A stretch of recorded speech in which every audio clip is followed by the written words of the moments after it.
안녕하세요. 진리횃불 가족 여러분. 오늘은 하나님의 말씀을 들으라 라는 제목으로 함께 말씀을 나누고자 합니다.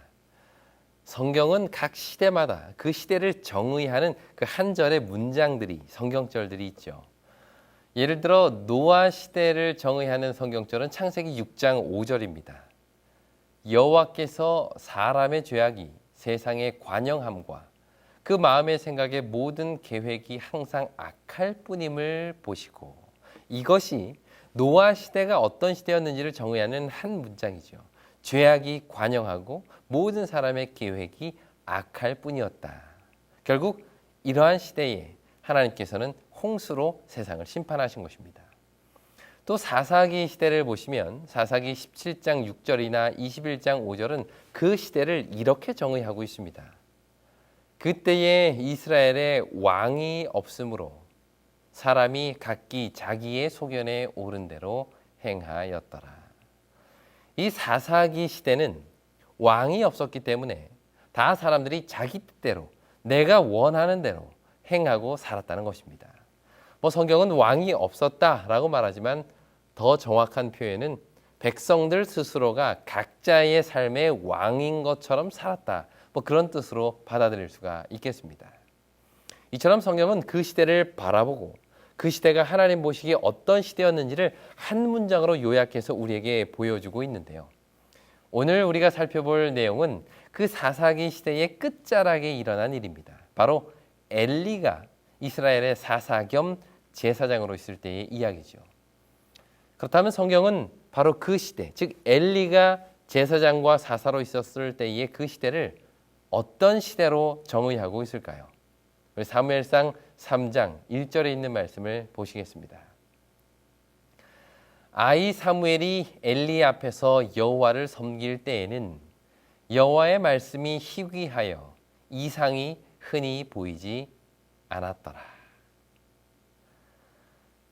이 시대를 정의하는 한마디의 말은 여호와의 말씀이 희귀했다는 것입니다.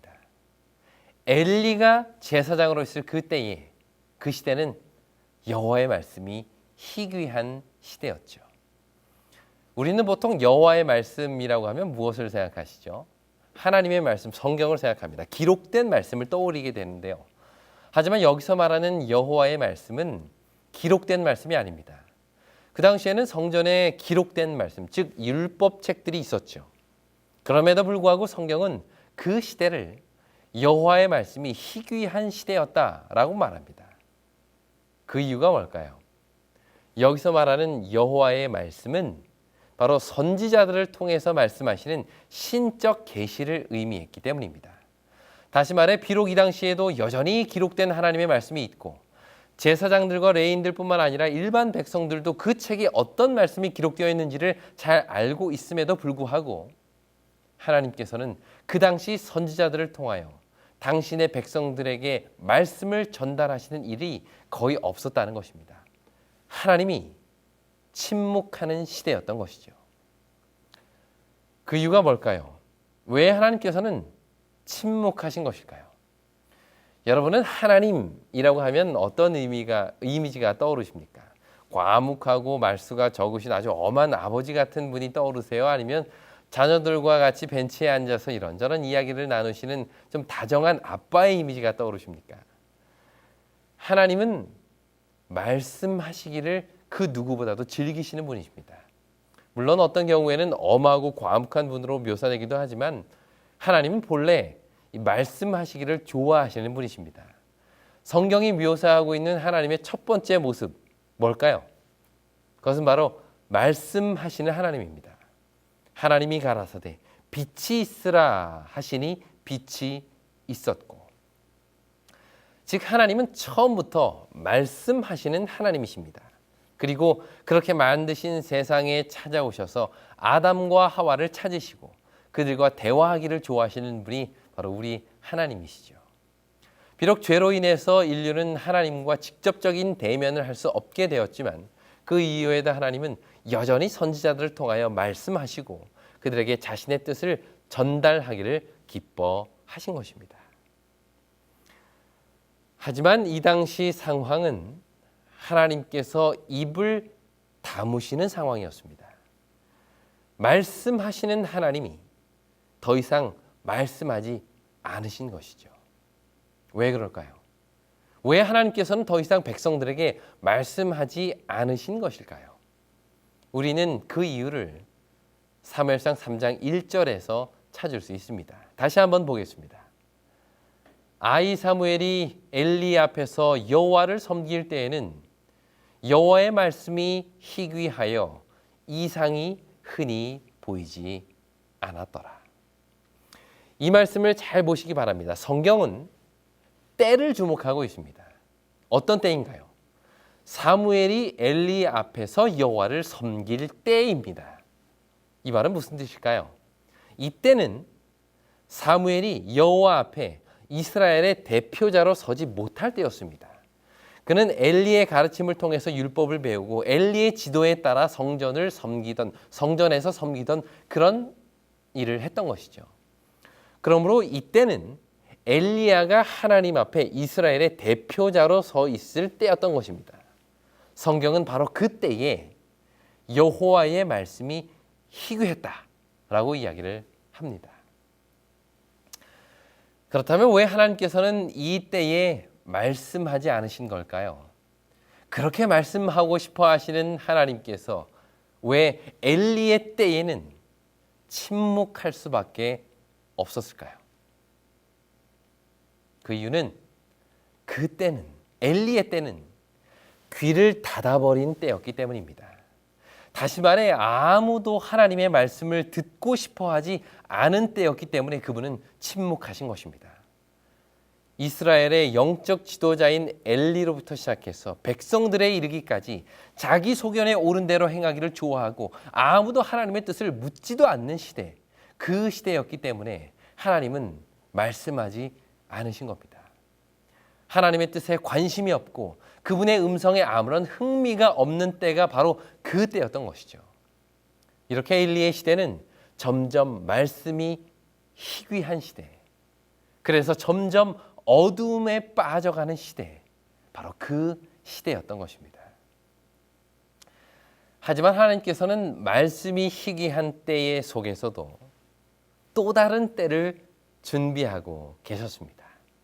그것이 바로 사무엘이 직접 여호와 앞에 설 때였던 것입니다. 마침내 하나님의 말씀이 귀를 기울이고 그 음성을 듣고자 할 바로 그때에 하나님의 음성을 듣고 음성에 자신의 삶을 맡길 때, 바로 그때 하나님은 말씀하시기를 준비하고 계셨던 것입니다. 그리고 그 때가 되자 지금까지 침묵하셨던 하나님께서는 그동안 말씀하지 못했던 수많은 것들을 쏟아내기 시작합니다. 그것도 누구에게요? 아이 사무엘에게 말입니다. 사무엘상 3장 4절을 보시겠습니다. 여호와께서 사무엘을 부르시는지라 그가 대답하되 내가 여기 있나이다 하고, 3절까지만 해도 말씀하지 않으시던 하나님께서 드디어 입을 여셨습니다. 지금까지 침묵하시던 하나님께서 마침내 사무엘에게 말씀하기 시작한 것이죠. 이것은 무엇을 의미할까요? 엘리의 때가 끝나고 사무엘의 때가 열렸다는 의미입니다. 이 사건이 있기 전까지는 이스라엘의 공식적인 대표자는 엘리였습니다. 여전히 하나님께서는 엘리와 그의 가정을 붙들고 계셨고 하나님의 사람을 통하여 그들이 죄에서 돌아서기를 호소하셨죠. 하지만 그들의 영안은 점점 어두워지고 세상의 빛에 더 이상 빛에 반응할 수 없을 정도가 되자 하나님께서는 말씀하실 상대를 찾으셨는데 그가 바로 아이 사무엘이었습니다. 우리가 잘 알듯이 사무엘은 지금까지 한 번도 하나님 앞에 단독자로 서본 적이 없었습니다. 늘 엘리의 가르침을 통해서 살았죠. 그래서 그는 하나님의 음성을 들었을 때 그것이 엘리의 음성인 줄 알고 3번이나 엘리에게 달려갑니다. 성경은 그 이유를 7절에 이렇게 이야기를 합니다. 사무엘이 아직 여호와를 알지 못하고 여호와의 말씀도 아직 그에게 나타나지 아니한 때라. 여기서도 때에 대한 이야기를 합니다. 어떤 때요? 아직 여호와께서 사무엘에게 말씀하시기 전이라는 것입니다. 다시 말해 엘리가 이스라엘의 대표자로 서 있을 때요.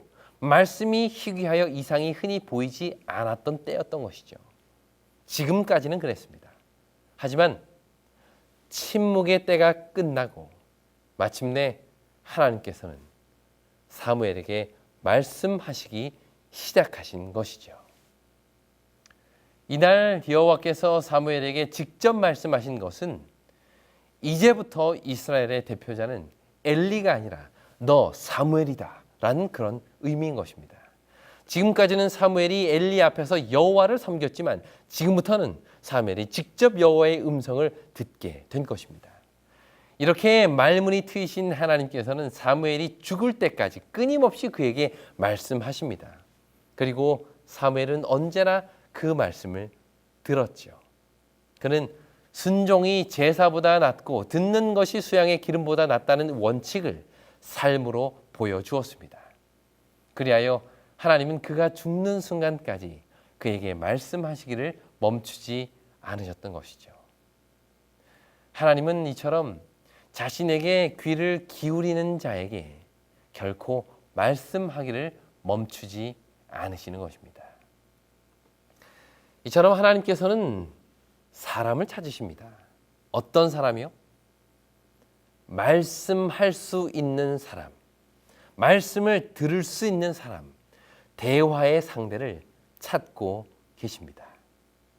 당신의 뜻을 사모하고 그 뜻에 순종할 수 있는 자들을 찾으시는 것이죠. 오늘날 우리의 시대는 어떤 시대입니까? 말씀이 희귀한 시대입니까? 아니면 하나님께서 말씀하시는 시대입니까? 그 때를 결정하는 것은 바로 사람입니다. 말씀을 들을 사람이 있을 때는 하나님께서 말씀하십니다. 그러나 말씀을 들을 자들이 없을 때는 그분은 침묵하시죠. 말씀이 희귀한 때가 되는 것입니다. 어쩌면 오늘날 우리는 말씀의 이 홍수 시대에 살고 있습니다. 집에 여러분들은 성경책을 몇 권이나 가지고 계십니까? 여러분들 교회 뒤에를 가보십시오. 주인을 잃은 성경책이 얼마나 많이 꽂혀 있습니까? 또 오늘날 인터넷을 통해서 수많은 설교들을 우리는 들을 수 있습니다.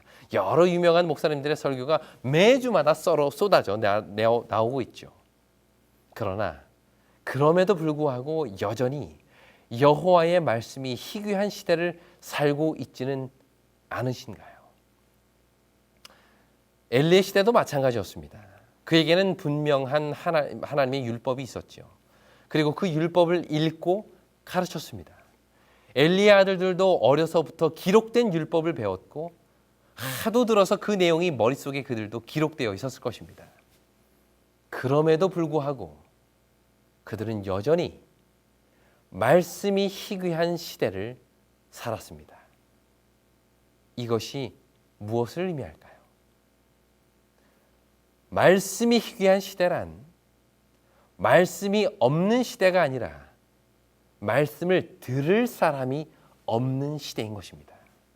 말씀을 듣고 말씀에 자신의 삶을 굴복할 수 없는 시대가 바로 말씀이 희귀한 시대인 것이죠. 좀 더 범위를 좁혀서 생각해 보겠습니다. 오늘 내 삶은 어떤 시대인가요? 과연 나는 하나님의 말씀에 귀를 기울이고 있느냐는 것입니다. 어떻게 사는 것이 하나님의 뜻에 합당한 것인지를 묻고 있느냐는 말입니다. 하나님의 뜻에는 관심도 없고 자기 소견에 옳은 대로 살고 계시지는 않으십니까? 여전히 우리 손에는 하나님의 말씀이 들려 있고 우리 집에는 여러 권의 성경책이 꽂혀 있지만 읽지 않고 듣지 않고 따르지 않은 삶을 살고 있지는 않으십니까? 아니면 듣기는 들어도 읽기는 읽어도 엘리의 아들들과 같이 그것을 머리로만 지식으로만 가지고 계시지는 않으십니까? 혹시 우리는 여전히 말씀이 희귀한 시대를 살고 계시지는 않으십니까? 말씀이 희귀한 시대란 말씀이 없는 시대가 아니라 말씀을 듣는 자들이 없는 시대입니다. 여러분 기억하십시오. 지금도 하나님께서는 여전히 사람을 찾고 계십니다. 모두가 하나님의 말씀에 귀를 기울이지 않는 그 시대에서도 여전히 하나님은 그분의 음성에 귀를 기울이고 말씀하옵소서 주의 종이 듣겠나이다 라고 고백할 줄 아는 아이 사무엘을 찾고 계십니다. 그리고 바로 그 사람이 오늘 저와 여러분이 되기를 하나님은 원하십니다. 하나님의 말씀을 사랑하고 말씀을 주야로 묵상하며 그 말씀 따라 살기로 결심한 사람을 하나님은 찾으십니다. 이것이 오늘 우리에게 주시는 하나님의 호소인 것이죠. 4절 말씀 여호와께서 사무엘을 부르시는지라. 하나님은 오늘도 자신의 말씀에 귀를 기울일 자를 부르고 계십니다. 그 말씀에 순종할 자를 찾고 계십니다. 하나님의 부르심에 여호와여 말씀하옵소서 주의 종이 듣겠나이다 라고 대답했던 사무엘과 같이 우리도 역시 삶을 통하여 말씀하옵소서 내가 듣겠나이다 라는 고백을 하게 되기를 간절히 바랍니다. 하나님은 그런 자들에게 말씀하십니다. 그리고 그 말씀은 어두워가는 온 나라를 밝히는 등불이 될 것입니다. 보통 중세라고 불리는 시기는 이 서로마 제국의 멸망으로부터 동로마 제국의 멸망까지를 가리킵니다. 그러니 약 5세기부터 15세기의 기간을 가리켜 중세라고 부르는데요.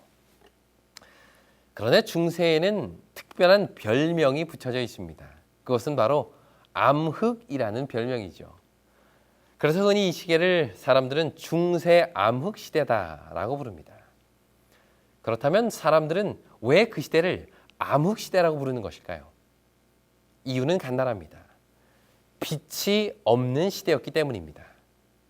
어두움을 밝힐 등불이 없고 암흑을 쫓아낼 광명이 없는 시대였기 때문에 그 시대를 우리는 암흑 시대다라고 부릅니다.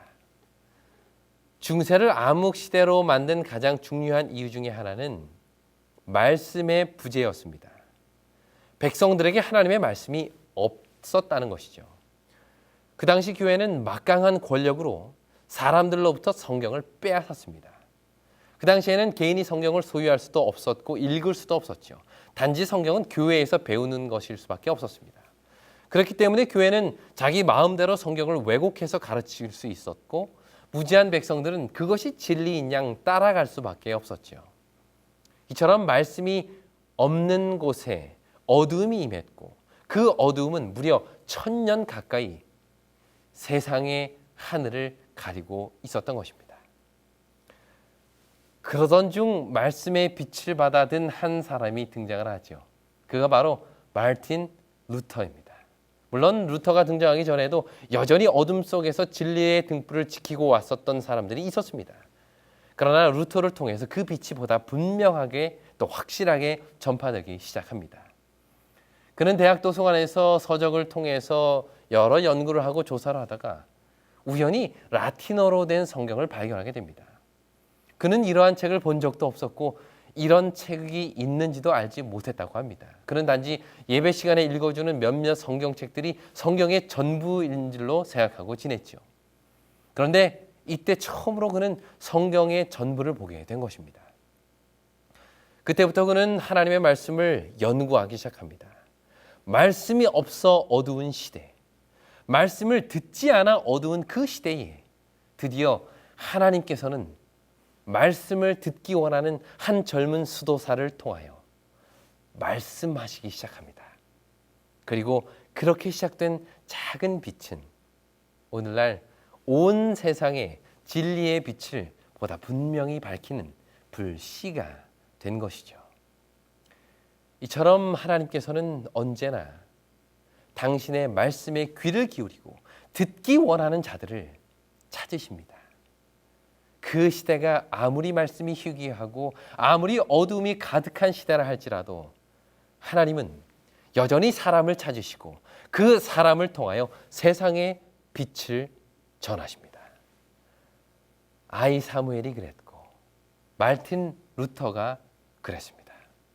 그들은 모두 말씀이 희귀한 시대에 태어나 어둡고 그늘진 곳에서 살았지만 그들의 마음은 여전히 하나님의 말씀을 향해 있었습니다. 그분의 음성을 듣고 그 음성에 따라 살고자 하는 강력한 열망이 그들에게 있었기에 그 결과 하나님께서는 그들에게 말씀하시고 빛을 주셔서 세상을 비추게 하신 것이죠. 이제 그 일이 우리의 손에 맡겨졌습니다. 오늘날 말씀이 희귀하고 말씀을 듣는 자들이 희귀한 이 시대에 여전히 하나님은 말씀하실 사람, 말씀 들을 사람을 찾고 계십니다. 다들 좋은 직장, 좋은 세상에서 살기를 원하고 살아가는 이 시대에 오히려 하나님의 말씀에 자신의 삶을 원칙을 삼고 그분의 음성에 귀를 기울이는 사람들을 찾고 계신다는 것입니다. 그리고 이 시대에 그런 사람들에게 여전히 하나님은 말씀하고 계시다는 것입니다. 이것은 나이가 많고 적음에 따라 결정되는 것이 아니고 또 교회의 목사라는 혹은 장로라는 집사라는 직함에 의해서 주어지는 것이 결코 아닙니다. 하나님의 말씀은 말씀을 듣고자 하는 자들에게 임한다는 것입니다. 사무엘을 보십시오. 그 당시 지도자는 엘리였습니다. 사무엘은 성전에서 그냥 봉사하는 어린 아이였죠. 그러나 성경은 일부러 제사장 엘리와 아이 사무엘을 대조하여 이렇게 설명합니다. 3장 1절에 있는 말씀. 아이 사무엘이 엘리 앞에서 여호와를 섬길 때에는 여호와의 말씀이 희귀하여 이상이 흔히 보이지 않았더라. 엘리의 눈이 점점 어두워가서 잘 보지 못하는 그 때에 그가 자기 처소에 누웠고 하나님의 등불은 아직 꺼지지 아니하였으며 사무엘은 하나님의 궤에 있는 여호와의 전 안에 누웠더니 여호와께서 사무엘을 부르시는지라.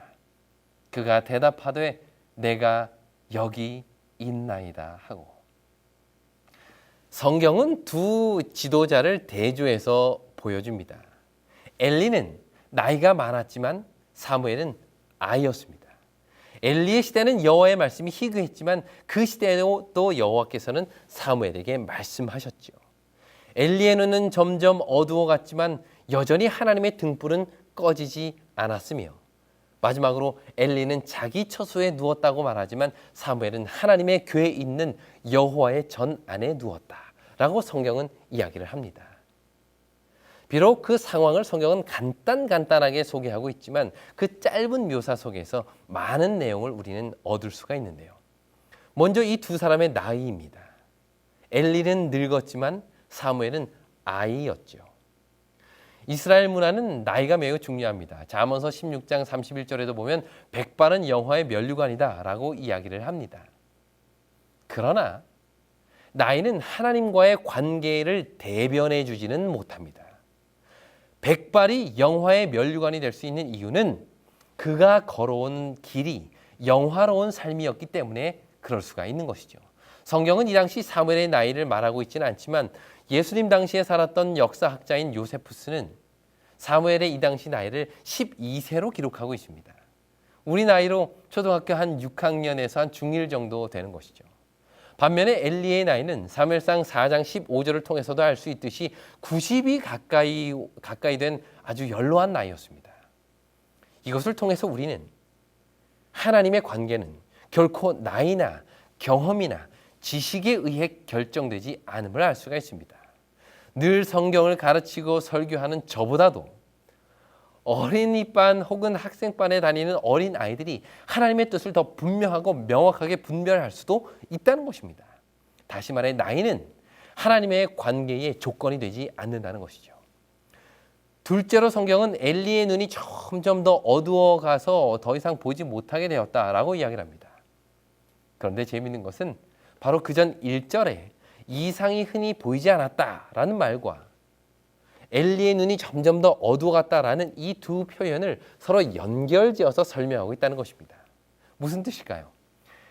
엘리는 그의 육체적 시력도 점점 어두워갔을 뿐만 아니라 하나님의 뜻을 분별하는 영적인 시력도, 영적인 안목도 점점 약화되었다는 것이죠. 반면에 3절은 하나님의 등불은 아직 꺼지지 않았다라고 이야기를 합니다. 2절에서 말하는 엘리의 어두움에 반해 3절에서는 사무엘이 있는 곳에는 여호와의 등불이 있음을 이야기하고 있는 것이죠. 점점 더 어두워가는 엘리에게 반해 사무엘에게는 여전히 하나님의 등불이 있었음을 강조하고 있는 것입니다.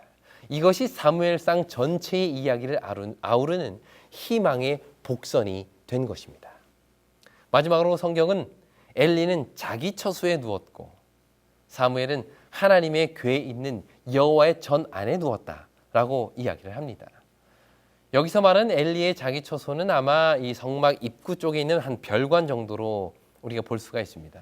반면에 사무엘이 잠을 잔 곳은 하나님의 궤에 있는 여호와의 전이라고 설명을 하지만 이것은 언약궤가 있는 지성소를 뜻하지는 않습니다.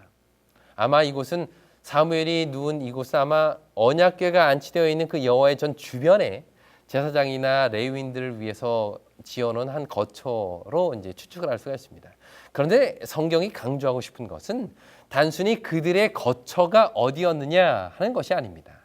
이것은 오히려 그들의 삶의 기준이 무엇이었느냐를 단적으로 보여주는 은유적인 표현이죠.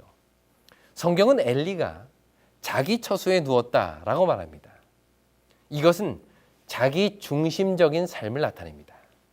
그는 여러 차례 하나님으로부터 경고를 받고 기별을 들었지만 그 말씀에 즉각적인 순종을 하지 않았습니다. 아들들의 죄악을 경고받고 회개하도록 이야기해야 할 이 엘리는 그러한 하나님의 기별을 받았음에도 불구하고 여전히 자기 뜻대로 하였습니다. 이것이 엘리가 자기 처소에 누웠다라는 말의 의미인 것이죠. 그는 삶의 원칙을 하나님이 아닌 자기 자신에게 둔 것입니다. 반면에 사무엘은 하나님의 궤에 있는 전 안에 누웠다라고 이야기를 합니다. 하나님의 궤, 그것이 무엇일까요? 그분의 말씀이요 계명입니다. 사무엘은 하나님의 말씀을 삶의 기준으로 삼고 살았다는 것입니다. 하나님께서 가라 하면 가고 서라 하면 설 수 있는 그런 사람이 사무엘이었다는 것이죠. 그에게 중요한 것은 무엇이 나의 뜻이냐가 아니라 무엇이 하나님의 뜻이냐였던 것입니다. 그가 알기 원하고 듣기 원하고 따르기 원했던 것은 내 자신의 욕망이 아닌 하나님의 뜻이었던 것입니다. 그래서 그는 언제나 하나님의 말씀을 사모하였으며 이렇게 말씀을 들을 준비가 된 이 아이 사무엘에게 하나님께서는 마침내 말씀하신 것입니다. 이처럼 하나님은 오늘도 여전히 말씀할 수 있는 사람을 찾고 계십니다. 더 정확히 말하자면 하나님의 말씀에 귀를 기울일 줄 아는 사람, 그 말씀 듣기를 즐거워하는 사람, 그리고 그 말씀에 순종하며 살 수 있는 그 사람을 찾고 계십니다. 우리는 살아가면서 엘리와 같이 자기 처소에 누울 때가 참 많습니다. 하나님이 뭐라고 하시든지 성경이 어떤 말을 하든지 내 생각, 내 가치, 내 경험 위에 누울 때가 많은 것입니다. 그러나 기억하십시오. 이런 자의 삶에는 하나님이 침묵하십니다. 더 이상 말씀하지 않으시는 것이죠. 말씀 들을 준비가 되어 있지 않는 자에게는 성령께서 그 말씀을 통하여 등불을 비칠 수 없다는 것입니다. 말씀은 듣는 자에게 임합니다. 말씀은 귀를 기울이고 그 말씀에 목말라 하는 자에게 임하는 것이죠. 말씀대로 순종하고 그 말씀을 따라 살고자 하는 자들에게 하나님은 당신의 뜻을 보이시고 말씀하십니다. 심지어 그 대상이 어린 아이라 할지라도 하나님은 그에게 자신의 뜻을 보여주십니다. 이것이 우리 하나님의 마음인 것이죠. 인디안 보호구역에 살던 어떤 한 미국인 원주민이 하루는 도시에 있는 백인 친구를 찾아갔습니다. 차량의 소음과 분주하게 오고 가는 수많은 행렬들이 도시 속에 있는 이 인디언의 정신을 이제 쏙 빼놨죠. 그런데 백인 친구와 함께 길거리를 걸어가던 이 인디언이 갑자기 발걸음을 멈추는 것입니다. 그리고는 친구에게 이렇게 이야기하죠. 잠깐만, 자네도 저 소리가 들리는가? 그러자 백인 친구는 인디언 친구를 바라보며 자기는 지금 자동차 소리나 사람 소리밖에 들리지 않는다고 이야기를 하죠. 그러자 이 인디언은 아니야, 이 근처 어디에선가 이 귀뚜라미가 우는 소리가 들리는데? 라고 이야기를 합니다. 그러자 이 백인 친구는 고개를 흔들면서 아이, 자네는 아마 잘못 들은 걸세. 이 도시에 무슨 귀뚜라미가 있겠나. 혹 귀뚜라미가 있다 할지라도 이 시끄러운 소리에서 어떻게 그 소리를 들을 수 있나. 나는 그 소리가 전혀 들리지 않는데. 그 말을 들은 이 인디언 친구는 조심스럽게 몇 발자국을 가더니 이 작은 담쟁이 넝쿨 잎새를 하나 뒤집었습니다. 그러자 거기에 귀뚜라미 한 마리가 울고 있는 것입니다. 그 모습을 본 이 백인 친구는 야, 자네 정말 귀가 대단하네. 그래도 자네는 이 도시에 떠나서 살고 있기 때문에 귀뚜라미 소리를 잘 듣는 건 당연한 건 아니겠나? 귀가 우리보다 밝을 테니까 이렇게 이야기를 했습니다. 그러자 이 인디언은 빙긋이 웃으며 주머니에 있었던 이 50센트 동전 하나를 꺼냅니다. 그리고는 동전 위에, 도로 위에 이 동전을 팅 튕겨가지고 그 위에 이제 떨어뜨렸습니다. 갑자기 동전이 떨어지는 소리가 쨍그랑 나자 주위에 길을 가던 사람들이 다 멈춰서더니 다 동전 쪽으로 고개를 돌려 바라보는 것입니다. 이에 인디언은 거기에 가서 동전을 다시 집어들며 자기 친구에게 이렇게 이야기를 했다고 합니다. 자네, 동전 떨어지는 소리가 더 큰가? 귀뚜라미 우는 소리가 더 큰가? 귀뚜라미 우는 소리가 더 크네. 그런데도 사람들은 동전 떨어지는 소리는 들어도 귀뚜라미 우는 소리는 듣지 못하지. 그 이유가 뭐라고 생각하나? 사람은 의례 자신이 관심을 기울이는 것을 더 잘 듣게 되어 있다네. 오늘 우리는 어떤 소리에 관심을 두고 살아갑니까? 여러분들의 귀에 들리는 소리는 어떤 소리냐는 것입니다. 세상의 여러 음악이나 TV 프로에 귀를 기울이고 계시지는 않으십니까? 하루에도 끊임없이 쏟아져 나오는 이 뉴스의 이야기나 오르락내리락 하는 이 증시의 이야기들, 또 하루에도 수없이 울려대는 스마트폰 소리에 우리의 귀와 모든 관심이 집중되어 있지는 않으십니까? 이렇게 우리의 관심이 하나님의 말씀이 아닌 다른 것에 집중되어 있을 때 우리는 결코 말씀하시는 하나님의 음성을 들을 수가 없는 것입니다. 왜냐하면 사람은 관심 있는 것에 귀를 기울이게 되어 있기 때문입니다. 우리는 하나님의 음성을 듣는 것에 방해되는 것이 있다면 과감하게 버릴 수 있는 결단이 필요합니다. 그리고 매일 조용한 시간에 하나님의 말씀에 귀를 기울여야 할 것입니다. 정기적으로 날마다 그분의 음성을 듣기 위하여 무릎을 꿇고 그 음성에 순종하고자 결심했을 때 하나님은 바로 그 자에게 말씀하실 것입니다. 오늘 하나님은 바로 이런 사람들을 찾고 계십니다. 하나님의 음성을 듣고자 하는 자들, 하나님의 음성을 듣고 뜻대로 순종하며 살고자 하는 자들, 진리를 찾아서 그 진리대로 내 삶을 변화시키고자 하는 자들, 그런 자들을 하나님은 찾으십니다. 그리고 그런 사람들에게 하나님은 말씀하시죠. 사랑하는 우리 진리횃불 가족 여러분, 여러분들도 아이 사무엘과 같이 이런 하나님의 음성을 듣고 싶지 않으십니까? 그렇다면 그 음성에 귀를 기울이십시오. 말씀하옵소서, 주의 종이 듣겠나이다 라는 고백을 삶을 통해서 하게 되기를 간절히 바랍니다. 그러면 들릴 것입니다. 그러면 듣게 될 것입니다. 우리 모두 이 말씀이 희귀한 이 시대에 하나님의 말씀을 듣고 그 음성을 따라 살아가며 그 음성을 전하는 하나님의 귀한 일꾼이 되기를 간절히 바랍니다. 진리횃불 웹사이트에는 이 시대를 위한 하나님의 말씀이 준비되어 있습니다. 다음과 같은 성경 연구 자료를 통해서 하나님을 더 깊이 만나게 되길 간절히 바랍니다.